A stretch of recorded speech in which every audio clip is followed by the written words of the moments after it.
Hello फिल्मी दुनिया। कैसे हो आप? क्या आपके साथ कभी ऐसा हुआ है कि कोई औसम चीज आपके सामने हो और आप उसकी वैल्यू ना समझ सके? जी नहीं, मैं प्यार के बारे में बात नहीं कर रहा। मैं एंटरटेनमेंट के बारे में बात कर रहा हूँ। मेरे साथ ऐसा 2 बार हुआ है। पहली बार मैड मैक्स के वक्त। पहली बार जब मैड मैक्स आई थी, 2 महीने से ये मेरे फोल्डर में डाउनलोडेड थी, पर मैंने इसे नहीं देखा। और जिस दिन मैंने मैड मैक्स को देखा, तब मैंने खुद को कोसा कि मैंने इसे क्यों नहीं देखा। और वही गलती मुझसे फिर से हो गई। और उस गलती का नाम है इनविंसिबल। ये एक अमेरिकन सीरीज है जिसे रिलीज होके 1 महीने से ज़्यादा हो गया, और वो हर बार प्राइम वीडियो के रिकमेंडेशन लिस्ट पे सबसे ऊपर थी। पर फिर भी मैं उसे नहीं देख रहा था क्योंकि उसका पोस्टर मुझे अपीलिंग नहीं लग रहा था। पर एक हफ्ते पहले मैंने उसे देखा और मेरा दिमाग घूम गया। तो इस एनिमेटेड सीरीज के बारे में हम और बात करेंगे आगे, इंट्रो के बाद। हिंदुस्तान में जब तक सलीमा है लोग चूतिया बनते रहेंगे। इनविंसिबल को रेकमेंड करने के लिए शायद उसका रॉटन टोमेटो रेटिंग और आईएमडीबी रेटिंग दिखाना ही काफ़ी रहेगा, पर मैं इस सीरीज़ के लिए और 3 वर्ड यूज़ करना चाहता हूँ: ब्रूटल, लॉजिकल और सेंसिबल।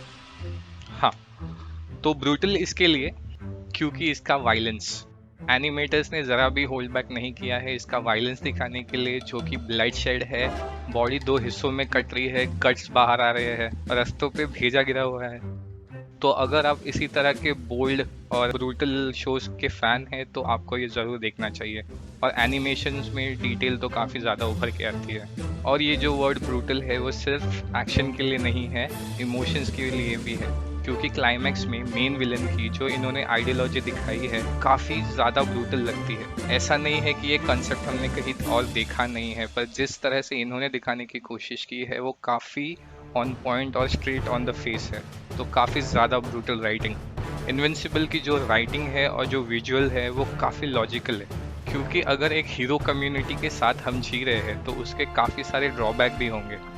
जिस तरह आखिरी बार अमेजॉन प्राइम का ही एक सीरीज जो कि है द बॉयज, रियलिटी के काफ़ी करीब आ रहा था अगर हम सुपर हीरोज की बात करेंगे, उसी तरह इनविंसिबल की भी जो सुपर हीरो सोसाइटी है वो काफ़ी रियलिटी के करीब आती है और लॉजिकल भी लगती है। क्योंकि अगर एक इंसान उड़ सकता है तो वो क्यों ना हर बार अपनी बीवी को लेके किसी ट्रिप पे चला जाए, ऐसे ही अमेरिका टू पेरिस। ठीक है, it is logical, why not. हमारा जो सुपर हीरो है जो कि सिर्फ 17 साल का है और उसे सिर्फ अभी अपने सुपर पावर मिले हैं, वो उसे सीखने की कोशिश करता है अपने ही बाप से, क्योंकि वो सेम सुपर पावर्स कैरी कर रहा है। और उन्हें सीखते सीखते जो वो डैमेज करता है, चाहे वो डैमेज उस इंफ्रास्ट्रक्चर को हो या फिर उसके खुद के लाइफ को, ये एक चीज़ सिर्फ हमारे मेन कैरेक्टर को नहीं बट बाकी सारे कैरेक्टर्स के अराउंड भी काफ़ी एक लॉजिक बिल्ड करता है, जिसकी वजह से ये सीरीज़ बहुत ही अच्छे से उभर कर आती है और काफ़ी मैच्योर लगती है। तीसरी और आखिरी बात जो कि सबसे इम्पोर्टेंट है, जो कि है सेंसिबिलिटी।